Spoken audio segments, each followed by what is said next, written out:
Boys and girls, I'm Alex with Mind Property Management. Today we're discussing the implications of the recent passing of the statewide rent control, AB 1482. You're going to hear that number, I think, as a landlord quite a bit. And so what we want to do is we want to talk through some of the potential implications and how you can make sure that you can protect yourself and your rental property from issues that may arise if you don't follow the law or you didn't interpret the law correctly.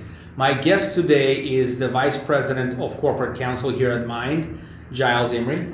Giles, how are you? Thank you, Alex. Yeah, glad to be here. Great. Thanks. And so Giles got 14 years of legal experience in real estate.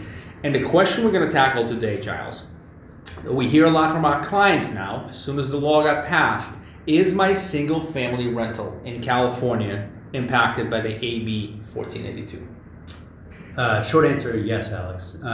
This assembly bill, it impacts, previously single-family homes were carved out of rent control ordinances, but this assembly bill does impact your single-family homes in one way or another. It may be a minor impact, and I'll explain what I mean by minor, but assuming you don't qualify for one of the stated exemptions that are laid out in this assembly bill, then your single-family home is now subject to both the rental cap that's imposed under this ordinance and the just cause aspect of it as well. There's some nuances on that still allow you to maintain your protections as a single-family home owner. Assuming you do qualify those, and I'll go into those in a little bit, then you do still need to provide notice to your residents. That's a piece that's very kind of buried in this bill, but going forward, you will need to specifically notify your residents, which will be in your lease agreement, provide a provision that specifically references the civil code and explains to them that your property is exempt from the rent cap and the just cause ordinance, assuming you do qualify for one of those exemptions. So Giles, you're saying that AB 1482 impacts all single-family homes, or there's a specific subset? Well, it does impact in that even if you qualify for an exemption, in order to maintain and get the benefit of that exemption, you now need to actually give the statutory reference in your lease, and failure to do so could mean that you are subject to the rent cap when you otherwise would not be. So yes. So technically you can bypass this because you own a single-family home, and I believe there's something about entity ownership, which yes, we might cover. But just to sort of finish my point, you can bypass this by having a specific provision within a lease that then exempts you? Assuming you qualify for the threshold. So which we're going to cover that in yes. the next episode. So, but yes. For now, let's get to the basics. The basics, yeah. I just wanted to carve out that there are some little gotchas in here that even though you do qualify for one of the exemptions, you've got to add statutory language that you previously didn't to your lease in order to maintain the benefit of that exemption. Gotcha. In the rent cap, some of the key, takeaways from this law, from this bill, rent cap and just cause, right? So rent cap is what?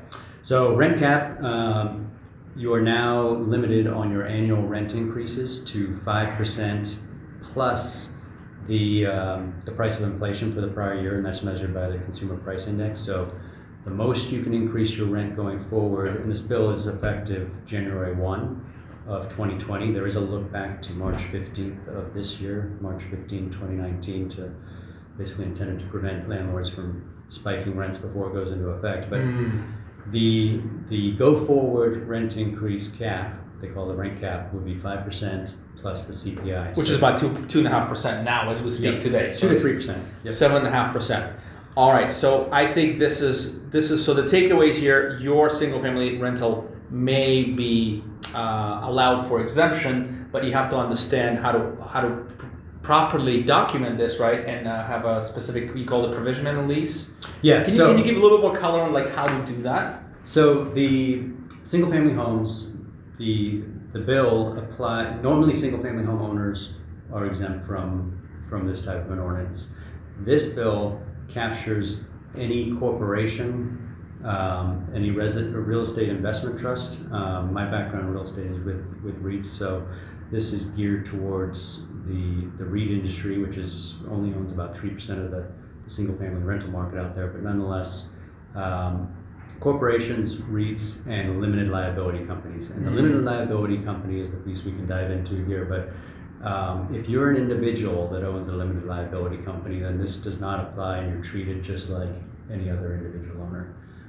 And then you're not subject to the bill, provided you include that newly required written disclosure in your lease, specifically advising your tenant that you are not subject to this ordinance or this bill. Gotcha. So they need to know upfront that this property would not comply with a rent increase, so they could potentially be increased for whatever Correct. market rate may be. Gotcha. All right, Giles, that was good. On the next episode, we'll dive into the specific rental ownership entity type, individual versus entity, and how that sort of gets applied based on AB 1482. Thank you very much for watching. If you want to go to mind.co, type in AB 1482, so mind, mynd.co, that's our company. Type in AB 1482. You'll see a series of interviews Giles and I are doing on the subject. We hope this helped you out. Until next time, thank you for watching.